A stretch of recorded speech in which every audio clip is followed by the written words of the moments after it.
Hi, Gitika. Thank you so much for helping my project. Could you say a little bit about yourself? Yeah, hi. Thank you so much for inviting me. My name is Gitika and I'm the founder and CEO of Ignited Thinkers, which is a nonprofit I founded in eighth grade to spread space education to students around the world.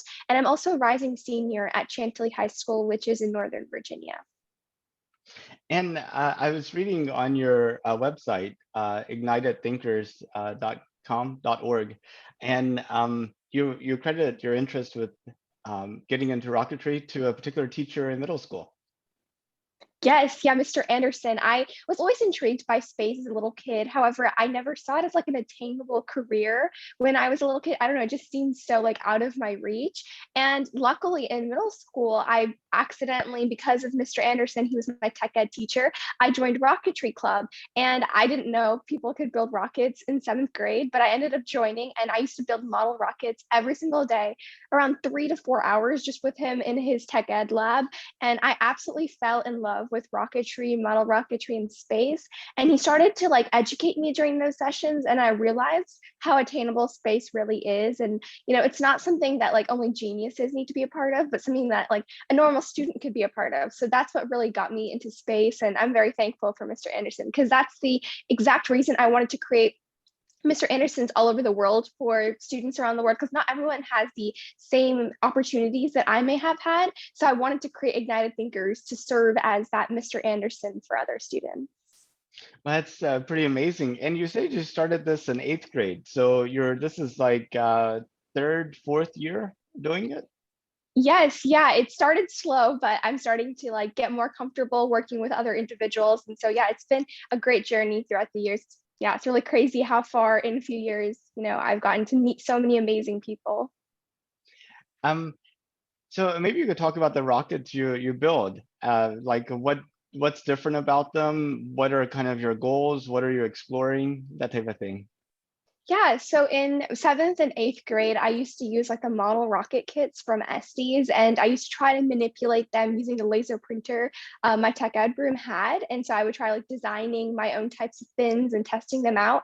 Actually, in eighth grade, I did like a science fair experiment where I tried different like fins on the same body tube of a model rocket to see which one would fly the highest, like the highest apogee. So I like been experimenting with smaller model rockets. And there was this program that I was a part of. It was called NARTREC, and you could like earn certifications for doing certain challenges with model rockets. And so I've been like working through that certification program in middle school and the beginning of high school.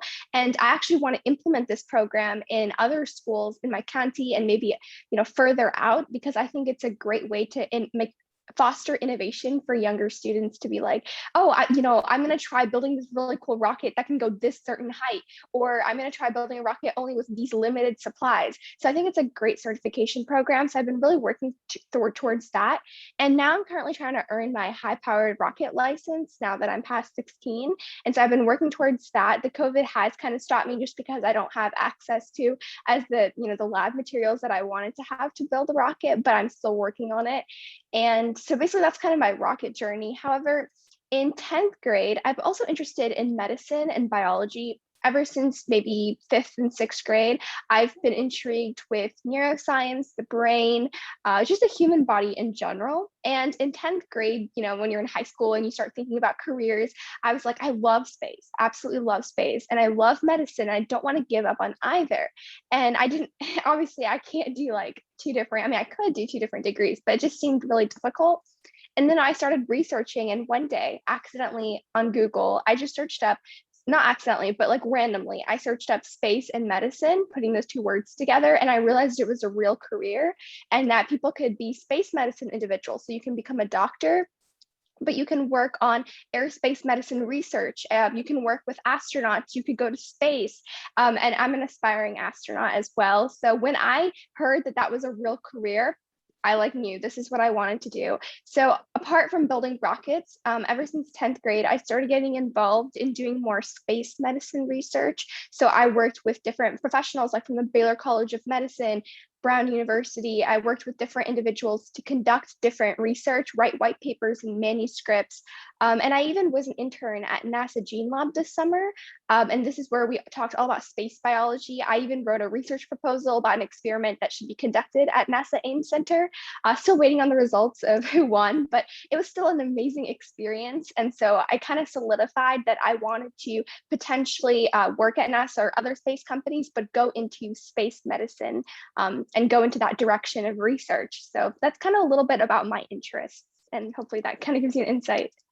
That's really awesome. Yeah, I mean, I think there's going to be so many fields that people used to think of had nothing to do with space, and people are going to put space whatever next to it. Like there'll be space accounting and space supply chain management and space management. Yeah. I 100% agree. I'm actually like through Ignited Thinkers. I have an interview series kind of similar to yours, but it's about interviewing different and diverse space champions about their careers. When in 10th grade, I didn't know that space medicine was a real career. And then I found out through an accidental Google search. I was like, I live in such a big county with, like a lot of opportunities. It's not like I'm in a very rural area. Yet when I mentioned space medicine, no one knows, not even my biology teacher, just basically no one. My parents thought that wasn't a real career when I was telling them about it. So it's just like, there's not a lot of awareness in space careers. And so I wanted to bring that into light. And then I started doing more research and was like, space policy is a real career. You could study law and then work in the White House and as a liaison for the NASA. And so then I was like, whoa, you could do space policy. You could do literally journalism in space. It was crazy. So when I heard that, I was like, there's so many space careers, and people have they think that they have to give up their love for space because they like something else. But in reality, you can combine because space is so interdisciplinary. So that's what I love about it.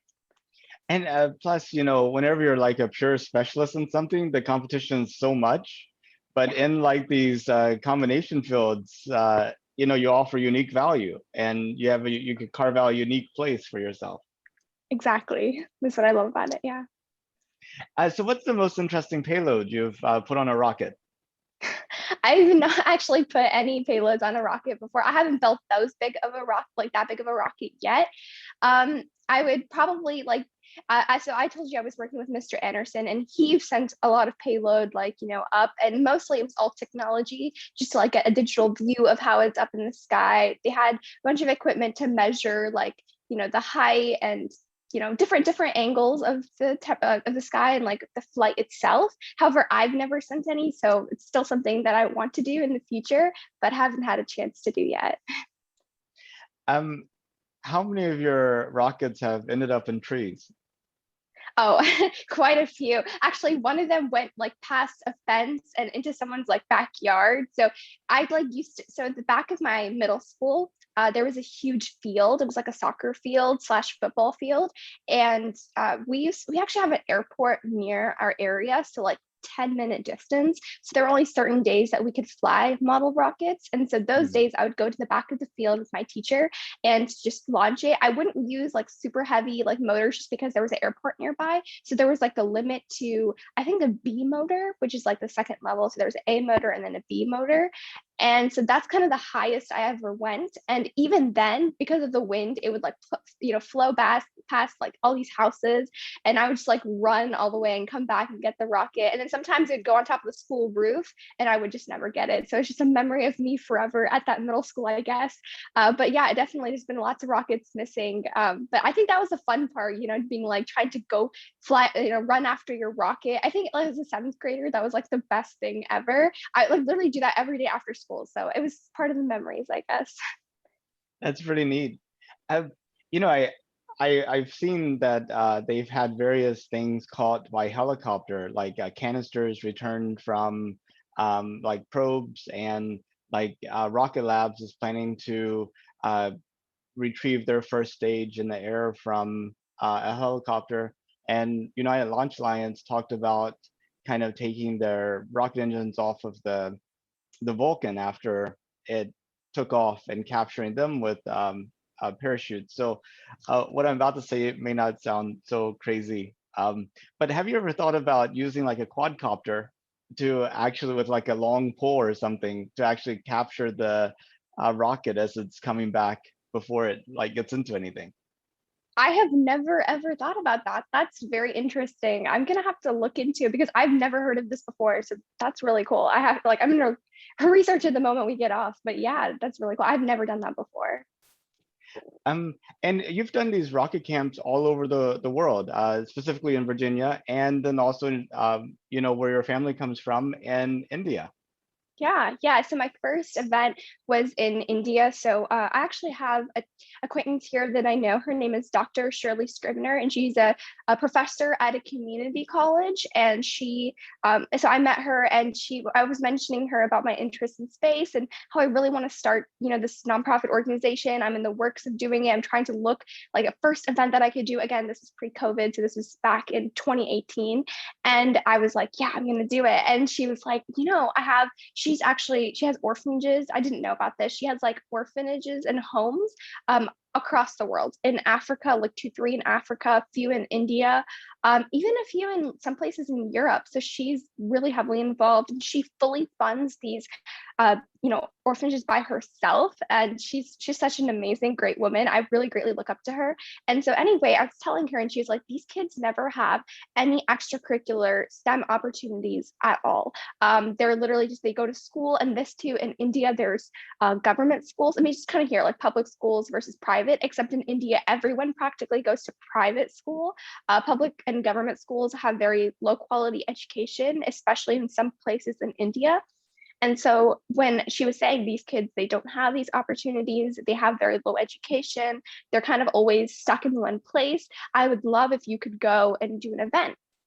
And I don't know if it was fate, but I was going to India that summer, and that orphanage was literally an hour away from my grandparents' house. Totally not planned. And it was like, whoa, this is like meant to be. Yeah, of course I'm gonna do this. And so that was my first event where I went there. And there was a lot of planning before my first event. I had no organizations that I was in touch with. So literally throughout 8th grade, I was emailing different organizations in India that I could partner up with, or do some collaboration with, because I have no exposure in India, and I don't know how to get motors to India, because if I'm going through a flight, I can't take in like gunpowder and different materials just because of safety reasons. So I was trying to partner with organizations. So I'd reach out to like the Indian Rocketry Association, STAR, which is an organization in India. And like, I just tried and was like, hey, I'm doing this event. Could you provide me with motors and, we can do some sort of collaboration. And it worked out. And Indian Rocketry Association responded back, and they provided me motors. And I brought rockets and materials from here, and I conducted my first event. So that was absolutely amazing, to 75 kids. And I know I'm like getting kind of like too deep into details, but during my first event, I kind of knew that this is what I wanted to do, and what I was doing was right, just because those kids, after, like in India, there's a lot of like relation calling. It's like a cultural thing.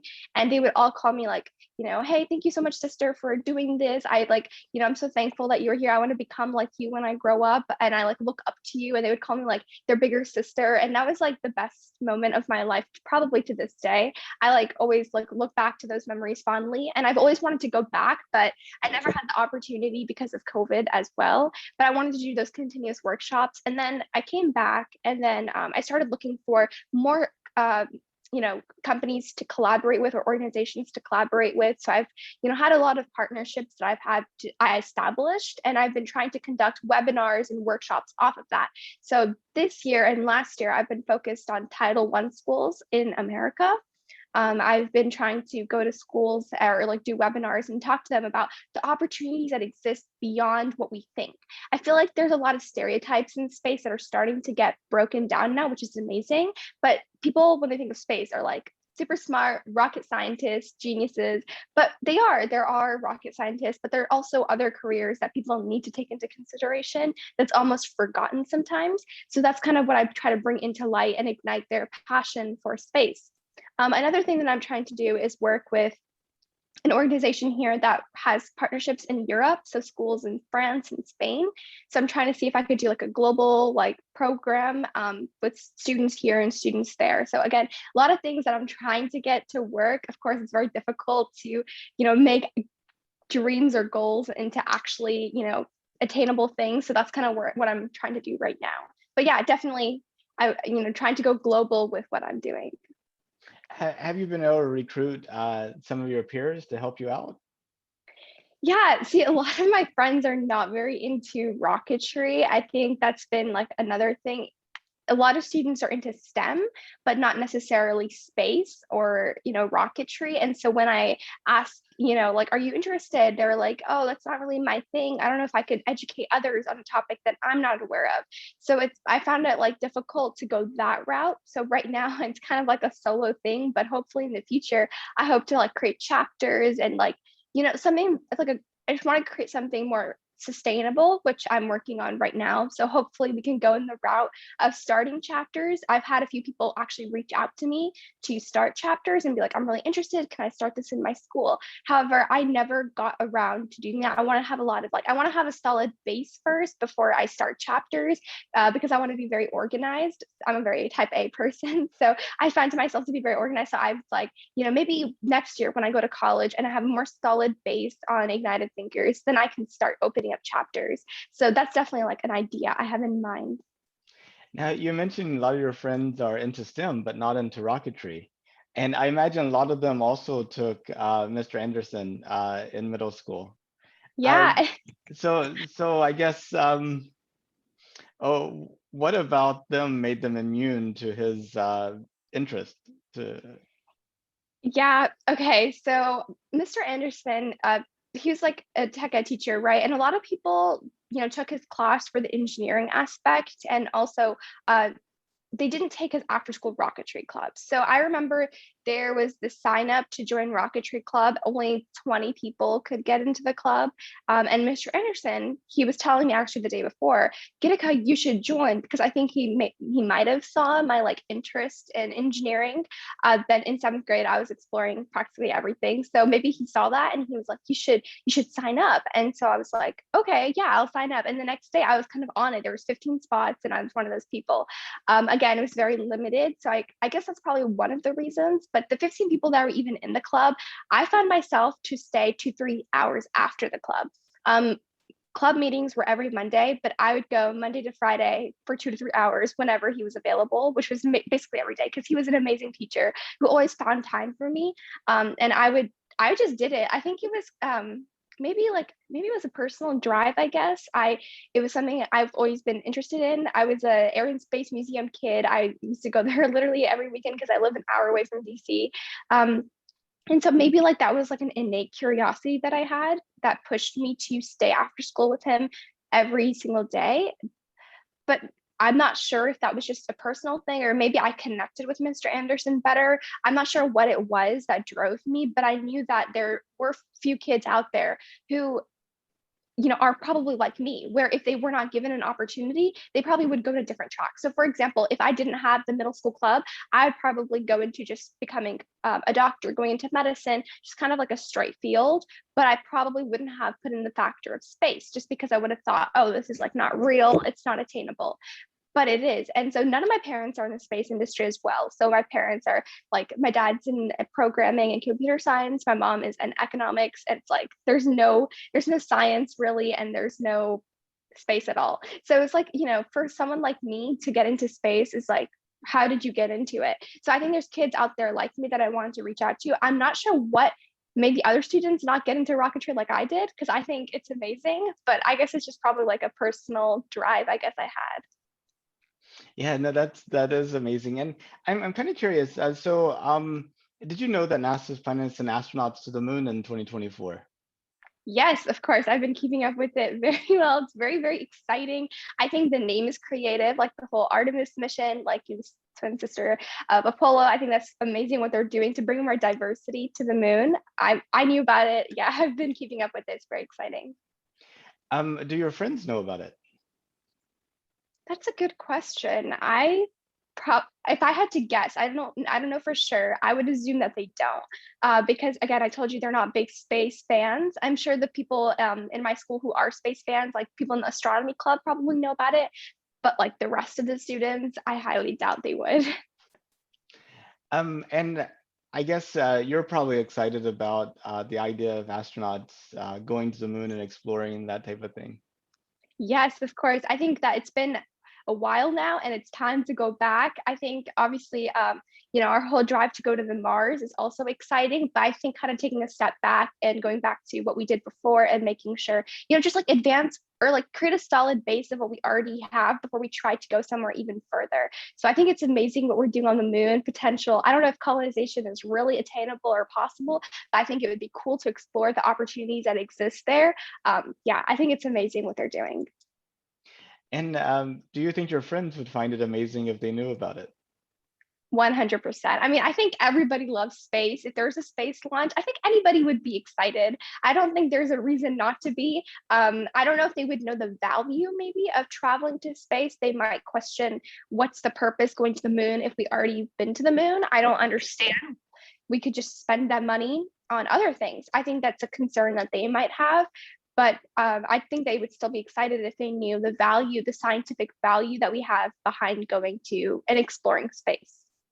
Yeah, I come across a lot of people who have that concern as well. Why are we spending so much money to send a few people to the moon whenever, we have like poverty and we have kids in orphanages that don't have STEM opportunities. There's a whole bunch of needs down here. And how do you kind of approach that conversation? Like how do you think about it?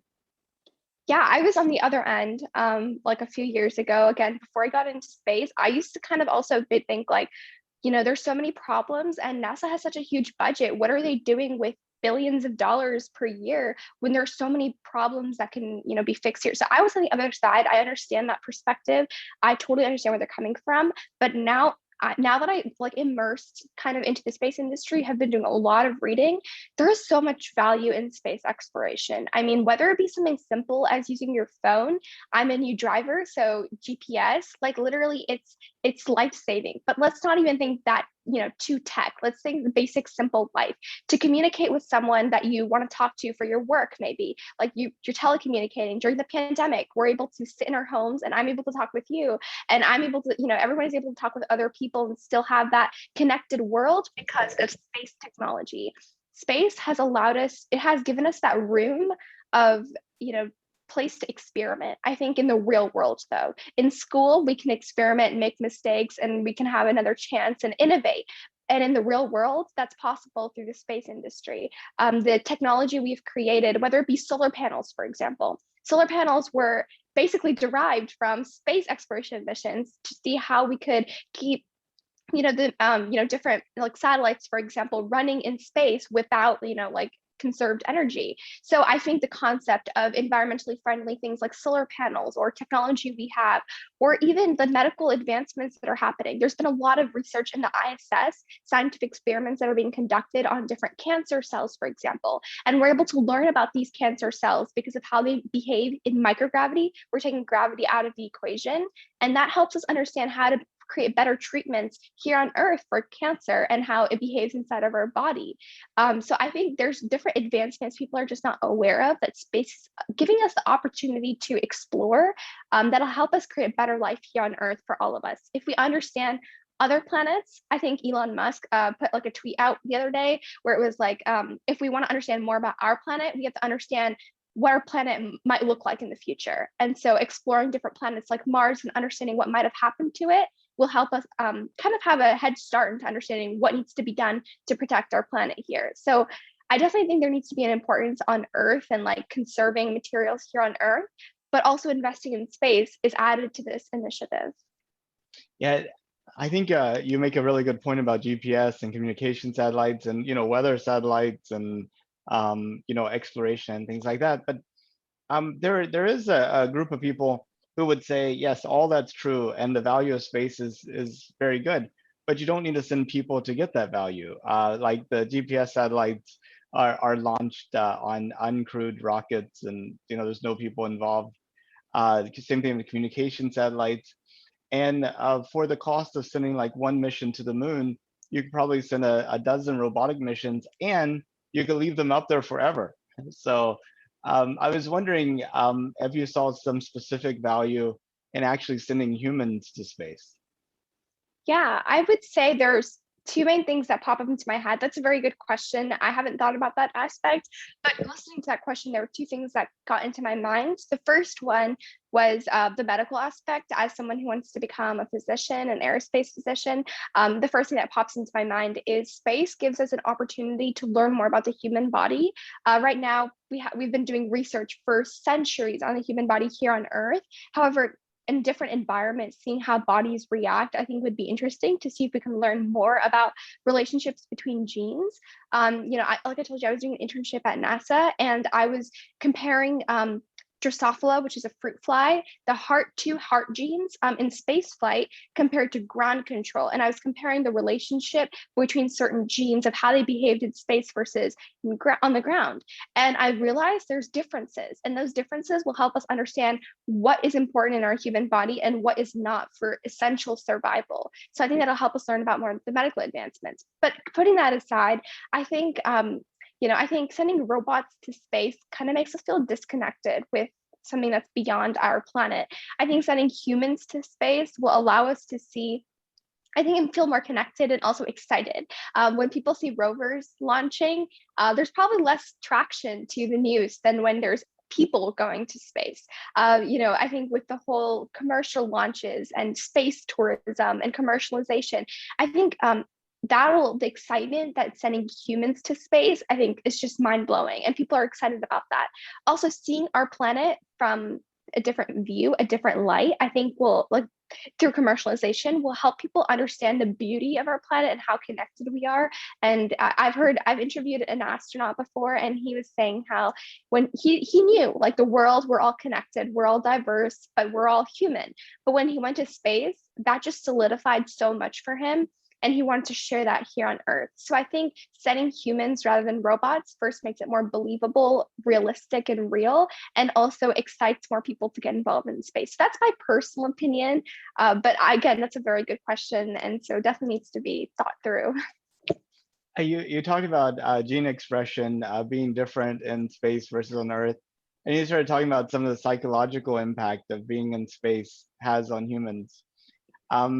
If SpaceX is able to be successful with their Starship, the idea of traveling in space may be very commonplace, and sending hundreds and thousands of people to space every year could be something. Very exciting. Right now, we have an international organization, United Nations, that's a great place for people to all get together and talk about policy and this type of thing. But I think they're very much stuck on a grounded view of things. What do you think would be the impact if, instead of the United Nations being in New York City, the United Nations was in orbit above the Earth, and all these delegates were actually, the fact that there's one Earth and that it's fragile and finite, and all these borders that are so clear on the maps we draw don't actually have any relation to what you actually see with your own eyes when looking at the Earth. What impact do you think that might have? A huge impact. I think right now, not to be biased or anything, politics is just not my, not my cup of tea, not my area that I'd like to go into. But I think politics, a lot of politicians have a lot of like nationalism, which is okay, like everyone has that. But when it comes to like global policies, global concerns, global issues, like the pandemic, it's not only in the US, it's not only in Europe, it's literally the whole world is impacted, maybe except for a few smaller areas in the world, but basically everyone is impacted by the pandemic. And so, when you're thinking about those global issues, you don't want to think, oh, I want to protect my country first, so give me everything. It's let's protect humanity and let's get out of this situation together. And I think putting everyone not inside our planet, but outside of our planet, and to see the whole picture would change their mindset even a little bit. I think getting that perspective that at the end of the day, we created the lines, we created the borders, they don't really exist. We're all we're on one species scientifically. There's literally no reason to divide ourselves. So I think seeing that picture will allow them to feel less nationalism just for their country, but more for our species overall. So I think that would definitely change their perspective. And I believe you mentioned that you want to go into space. Is that right? Yes, aspiring astronaut. I think it would be absolutely epic to go to space. Just the experience, I think, it's just so exciting. I can't imagine not wanting to go to space. I've heard people saying they're scared. I've been an adventurous girl since I was little. I went on every roller coaster I could that my height allowed me to. I literally loved I love being adventurous. I think going to space is not only being adventurous, but the opportunity to, I mean, explore beyond. I think that would be an amazing opportunity. I would never ever turn down to go to space. Um, so I know of 4 opportunities right now that I wanted to see if you're aware of. Unfortunately, all require you to be 18. I know on your website it says you're 17, so I'm hoping you're very close. Yeah, I saw a lot of the opportunities. I'm still not 18 yet, but I know there's the opportunity with Virgin Galactic. They have like a raffle that they're doing. I really wanted to enter, but I'm not 18 by the time they launch yet. And then there was also the Blue Origin, I think, is doing something again. I'm not sure. I think they're doing some raffle or doing commercialization. I'm not really quite sure yet, but I know there was also SpaceX. They did like an Inspiration for X crew. I thought that was a really good initiative. Of course, I'm not as inspirational as the people that got selected. They're amazing individuals, but I think having that opportunity in the future would be amazing. So I think there's so many opportunities for untrained civilians to go to space that's opening up through commercialization. But sadly, I'm not 18 yet. But the moment I turn 18, I'm going to apply to all of them. Yeah, but you are definitely an inspirational person. So Thank I don't think you. we should compare people as to who's more inspiration, but you definitely have a light and you're brightening up your world. So Thank you. you don't need to take second seat to anybody. Thank you. But the other 2 things I wanted to mention was Space for Humanity. They're sending regular, everyday citizen people into space, and they're going to be sending people on Richard Branson's flight, and you might consider applying for that. And the Discovery Channel has a show Oh, they're yes. doing next year. Who wants to I be an wanted to apply. astronaut? I Yeah, know. I thought that was so cool. I was like, this is an amazing concept. This is going to get so many people, so many little kids to get into space. I heard about that and I was like, oh, I wish I was 18 because I literally even emailed them. I told them I was turning 18 in a few months. And if I could even do it, and they're like, no, you have to be 18 when you apply. So I was really disappointed. It's such an amazing show. I would love to be a part of that. and I'm not sure when they close their applications. They're still open, and I don't see any like due date. Yeah, I know. I'm gonna definitely, if it's open by the time it's November, I know I'm going to apply. Yeah, that's awesome. So do you think humanity will forever be Earth-centric, or do you think there's going to be a point at some point in the future where humans have branched out so much that there's parts of humanity that don't even think about Earth? Yeah, I think that would be a really cool concept to go to space. But at this moment where we are right now, it seems difficult to do that. I think there will be people kind of living in space, but there's been a lot of talk on like space policy on a broader level where there's diplomacy between planets, there's diplomacies like between people living on Earth, people living in space. But I think that's very like at this moment in time, maybe in a few centuries we'll see something, but right now in this century, I highly doubt that that'll be real and like attainable. I was actually the reason my opinion kind of swayed. I was before a strong believer that there would be some colonization in a different body outside of Earth. But then I was talking with the astronaut, and he actually came to my NASA internship and gave a guest speaker lecture. And when he was talking, and he was saying how living in space seems like really easy, but really it's not. We have so many factors we haven't considered yet, whether it be in right now, like limited supplies. Are we going to continuously transport things from Earth to another place? How are we going to do like, how are we going to get like a sustainable place to live when we don't have the technology yet? We don't have the technology to plant like farm in Mars. Yeah, of course, we're working on, developing a system that could potentially do something like that, but it's not there yet. I think creating a sustainable place other than Earth right now, it just seems really difficult. We just don't have the technology yet for it. So I think it'll take a lot of time, but maybe in a century, a few centuries, we might see something like that. But right now, in a few years, it doesn't seem realistic. And in those centuries, I'm sure we'll have kids who are 17 on those places going to I high know. school, doing the same types of things that kids here do whenever they're 17 and going to high school. And I have a hypothetical situation run by you, but before I do, I wanted to ask you about something. Have you ever had to write a essay about like Europe before Christopher Columbus came to the America? Yes. Well, I was like, because I was taking AP World History in 10th grade and AP US History this year. And yes, I had a lot of teachers talk about that. I don't think I wrote an essay, but yes, definitely I've learned the cause and effect a lot. Well, I was thinking, maybe there would be a high schooler in Mars several hundred years from now who has been tasked with writing an essay about humanity before we take these new steps on the moon. And this, uh, you know, uh, she's into space and everything too. And she comes across this set of Countdown to the Moon interviews, and she is watching this interview of you talking. And if you could give her a tidbit that would help her get an A on that paper, what would it be? A on that paper. Well, first off, I would be very honored if she was seeing my video. I think that would be very cool. And it's totally possible that that could happen. I think that would be epic if it did. And advice that I'd give on getting an A on that paper is just maybe I would say, what have I taken from my essays? Maybe like, I don't want to be so stereotypical, but like for in terms of the essay, I'd say be very detailed and talk about, like on Earth, there's like a different perspective. I think we always look back at like from this point to back then when we're talking about history, it's always like we have a different perspective. We don't actually understood what happened.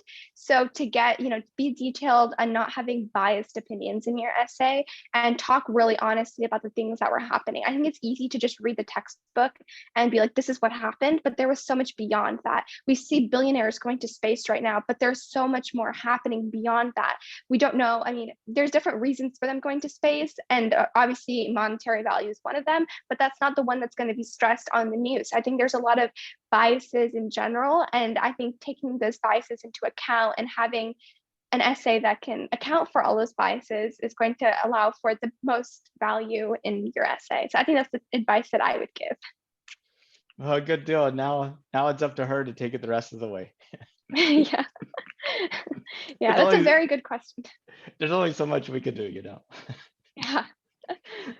Well, I But really, one oh, essay sorry. one essay is not going to change her grade at all, or even if they do have grades back then. I mean, hopefully in the future they don't do grades. I think it would be great if we didn't and worked more on skill sets. I'm a strong, like, this is a whole different topic, but I think that school, like the education system, can change a lot to help students grow skills that'll help them in the real world, which is what I'm trying to do through my organization. Yeah, no, actually, that's something that I'm really interested in as well. Uh, how would you, if you were to get rid of grades, how what would you replace it with? Like how would it work, do you think? Yeah, as a student myself, I find myself memorizing, which is something I shouldn't be saying, but I do. I memorize a lot of things and then I just splurge it on a test, right? I'm not able to apply these skills, especially during the pandemic, which is totally understandable because we don't have those lab experiences. But I feel like I haven't been doing anything hands on. I don't know how to apply this physics concept that I learned into a real world setting. Like, how am I supposed to apply this, mathematical formula into doing something? I think it's very difficult for teachers to teach that, but it would be great if we did more project-based learning. Actually, right now, I'm working with the Heinz Family Foundation, which is another nonprofit to support young college students in their space careers. And I'm working with them to create space curriculums and develop those space curriculums in schools. I'm working with my county right now as well, their science department, to incorporate more hands-on rocketry and space curriculum. Like, for example, in sixth grade, we learn about astronomy, planets, the solar system. And we also do this project where we build this model, not model rocket, it's like a basic tube, and not even a tube, you're just trying to, there's an egg and you are dropping the egg from a height and you don't want it to break or crack when it comes down. I'm sure a lot of kids have done that before. And so a lot of people would use the concept of like a parachute and something that looks like a rocket. Why don't we turn that activity into actually a rocketry activity? Why don't we incorporate more of like the basic physics rules, and such as in Newton's laws, for example? I think it would be very, very beneficial for students to get that exposure in the elementary. I read this study that students not pick their career, but get their main interest of what they want to focus on or passion in middle school and those early ages, like middle school and below. Once they get into high school, there is that passion, but it's hard to ignite that same exact passion that you can in elementary and middle school. So I try working with those younger students, and I think incorporating the space education curriculum, which space is starting to become more, more important and more part of our lives, our daily lives. And I think teaching those kids about it at the young age will help them foster the innovation. A lot of the space industry right now, something that scares me is a lot of the space industry employees right now are on the older scale in terms of like the demographics. And if we want to replace that older generation with the younger generations, we need to transfer those skills. We need to transfer that knowledge. And I think that's something that we're doing, but not as good as we should be. So definitely a lot of jobs are going to open up in the future with more commercialization. And I think training, not training, but motivating and inspiring those future generations to pursue a track in space will be very important. The phrase you said about replacing grades with skill sets is stuck in my mind. And I think it's such a powerful thing. And I've been thinking, I have 2 children. The youngest one is 18. He's about to go to college. So he's just a tad bit ahead in his um, sequence of schooling than you. But all the conversations we have are, what are your grades? And, did you study for this test? And how'd you do? I mean, if we did away with grades and focus on skill sets, then it'd be like, what did you learn? What can you do? Do you know how to do integrals over a finite interval? Things like that. It'd be a lot more kind of engaging and useful conversation. 100%. From an immigrant family myself, I think there's been a huge emphasis on schooling, which is no problem. I think everyone needs to do good in school. But the conversations that we have also, and every family has, like you were mentioning, it's surrounded about what the result was rather than what the learning process was. And it's not the fault of anyone, it's just the fault of the education system, of how it was built on focusing on the outcome of what happened rather than what you learned. So I think a great point. I think that's something that we hopefully can improve upon in the future. And, that'll encourage students to actually learn and not just find a way to take shortcuts and get the result that they want. Yeah, it's almost replaced the number and the letter grade with a checklist. Do you know this, this, this? And Exactly. you could even say like the entire class is not moving on until everybody's completed a checklist. That way, everybody is like, "Oh, we got to Yeah, hurry up and teach Joe over there to do exactly. this because we want to go to the next." Exactly. A collaborative environment is something that is not fostered in schooling. As a high schooler myself, I feel like everything is a competition, which of course competition is good to, promote more advancements. That's what's happening in space right now with this whole space race going on with the billionaires going to space. A competition is great, but I also think collaboration is also key in order to foster those diverse thinkings together to have the best idea. Well, that's really awesome. I really thank you for your time, and I'm definitely your website's fantastic. It really highlights all the activities you've been doing, and you know, I, I really wish you well. If there's anything, if you're ever in Houston and you're willing to speak at our North Houston Space Society, I'd love to have you come talk about your project and your journey. That would be a huge honor. I mean, first off, thank you so much for having me. It was such a great conversation talking with someone. And I think your background is very unconventional, but that's what makes you special. So I want to thank you so much for everything you're doing and documenting history. Well, you have a good rest of your day, and be well. Thank you. Bye. Bye.